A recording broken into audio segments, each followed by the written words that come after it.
Un o'r pethau ni yn trio wneud yn yr ysgol rheoli yn penodol trwy'r Gymraeg yw sicrhau bod yr myfyrwyr yn cael profiad positif yn y lle gyntaf, ond hefyd i magu hyder a datblygu'r sgiliau yn yr iaith Gymraeg o fewn yr pynciau dysgu.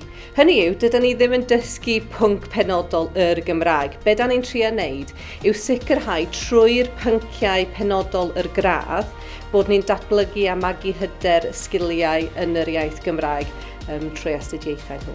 Nawr, mae hynna'n pwysig i'n myfyrwyr ni, oherwydd maen nhw'n cael yr un profiad, ond maen nhw'n cael hefyd falle dipyn bach yn fwy trwy dysgu trwy'r Gymraeg. So un o'r pethau sydd yn dda ar gyfer y ddarpariaeth Gymraeg yw bod ein grwpiau ni yn llai yn arferol.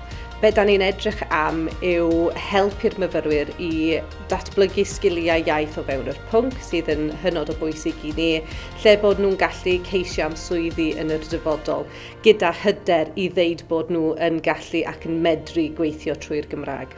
Yn pwysig iawn, mae'r grwpiau yn gallu bod yn llai, lle da ni'n gallu rhoi dipyn bach mwy o sylw, dipyn bach mwy o help i'n myfyrwyr ni trwy'r Gymraeg. Mae pob un o'r cyrsiau sydd yn cael ei ddarparu trwy'r Gymraeg fan hyn yn yr ysgol reoli yn cael yr ysgloriaeth cymhelliant. Felly, sy'n gymwys ar gyfer hynny. Mae hynna'n 500 punt y flwyddyn, a yr unig peth mae'r myfyrwyr yn gorfod wneud i cael hynna yw cytuno i dysgu 40 credyd, sef 2 modiwl y flwyddyn trwy'r Gymraeg. Ond nid jyst bach mwy o sylw yw e.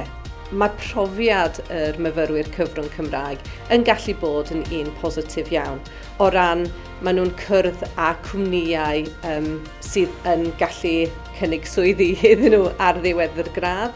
Maen nhw'n cael yr cyfle i datblygu rhwydwaith, dipyn bach mwy eang na'r arfer, a hefyd maen nhw'n cael mwy o gwybodaeth am sut mae rôl nhw fel myfyrwyr a graddedigion yn gallu ffito mewn i gyrfa a falle swyddi yn y dyfodol hefyd.